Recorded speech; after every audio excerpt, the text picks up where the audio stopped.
Well, hey guys, it's What Are We Learning Wednesday, and I'm really excited just to kind of recap what we were learning from our episode with Noah. Intention is to do this every single week.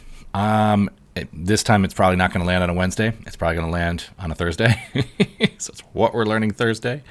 It totally doesn't match up, but I'm all about making the mistake and just getting stuff out there. So the first thing is this, as far as takeaways go, and this is where we talked about this. We're going to distill it down, talk to you about what we're learning, and also what we intend to implement in our own business. And one of the biggest takeaways for me as I'm going through this, as I'm learning more and more about all of this, is that it needs to be personal and it needs to be real. Personal in the sense that not only personable, but it's got to be you.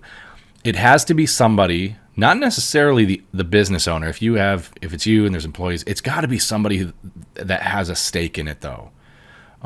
Really it's got to be somebody who has something to lose. There's just no way of getting around that. And here's the thing, right?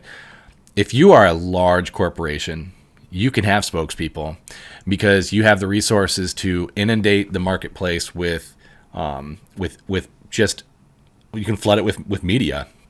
And so there's just sheer volume. By sheer volume, there's more opportunities to win and build and win trust with potential customers. As a small business owner, we don't have that opportunity. We just don't have that same level of exposure. It doesn't exist for us. And so when we do have these short, limited opportunities to get exposure with customers, it needs to be as authentic, real, and as real as possible. Now, I don't want to make it sound like authenticity and personality, being personal, means you have to be entertaining. I think that would be a huge mistake. Entertainment's not the thing. In fact, yeah, like I said, that would be a big mistake. We'll explore this more, but what it comes down to really is value. More than that, but value is a big piece of it. Now, as far as practical takeaways, know your customers. Know where they're hanging out. For some of you, most of your clients, especially if you're a professional, like a personal trainer, dietitian, those types of personal one-on-one type of careers, you're going to find most of your clients probably on LinkedIn. It doesn't mean you shouldn't use Instagram. You probably should do both. But if you are, for instance, a real estate agent, you need to be on Instagram. I think most of them are. And we're going to talk about the kind of account you want to have on Instagram going forward. So that leads to the next takeaway for me. It needs to be clean, like a minimalistic, curated thing. Mine's not curated. I got to figure that out. That's one of the things we're going to start implementing is really looking at how do I make our Instagram account look appealing, make it beautiful. I mean, have some aesthetic quality to that. Beyond that, there's a practical aspect of this that's got to be looked at, and that's just providing value, which I kind of touched on. It really comes down to two things for me, and at least for now, and I think this is going to hold true. I think what we're going to find is the more we go down this rabbit hole, what the two things that are going to stand out the most are trust and value. If you are authentic and knowledgeable, you need to bring something of value to the table. That's what's going to build brand for you. That's what's going to build loyalty for you, and that's how you're going to take the most advantage of the exposure time that we have on social media. It might only be for a minute, maybe less, and so we need to take advantage of those opportunities to build trust, demonstrate knowledge, and offer something of value for free. I mean, that's part of the reason that people trust you is because you're offering something for free. You're not necessarily just trying to take, you're giving. And I think that resonates with people today. So we're solving problems. That's a big thing. When you're out meeting with a customer, a potential customer, be a problem solver. And I know that's kind of one of those obvious things, but to have that mentality helps shape how we interact with potential customers. Is understanding their problem. I mean, just the sheer act of listening long enough to understand what the problem is a big deal. Another thing that Noah suggested, and I really like this, look at your competitors, see what they're doing, make it your own, and improve on it. This is not just duplicating. If you're just duplicating, you're literally just noise, and you're part of the undercurrent of everything that's happening, and you can't be noticed that way. You have to synthesize it.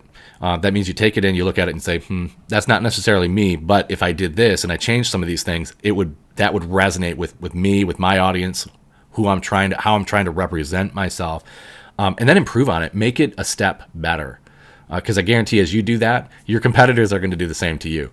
And I think that makes the marketplace better for our potential customers. They get a better product, they get better service. It's back to that phrase, a rising tide raises all ships. So we're only kind of helping each other in that way. Personal brand. If you're a real estate agent or a personal trainer, like a personal coach, I guess, like Noah, or just a coach, it could be any kind of. There's all kinds of coaching opportunities out there for people that want to get into that. But man, you got to have a personal brand. You just do. Your personal brand can be the level of authenticity that you want to bring to the table. I know one personal coach, that's what he is all about, is absolute authenticity. There's a sense of brutal honesty with him. It's attractive. It gets your attention, and you're like, oh man, I want to talk to this guy. I want to hang out with him, get to know him a little bit more. I want to hear what he has to say. Because he's just so brutally honest with himself. And I don't mean that in like a rude, mean way. I mean, he's brutally honest about where he's at, what he can teach, what he's learning. It's refreshing.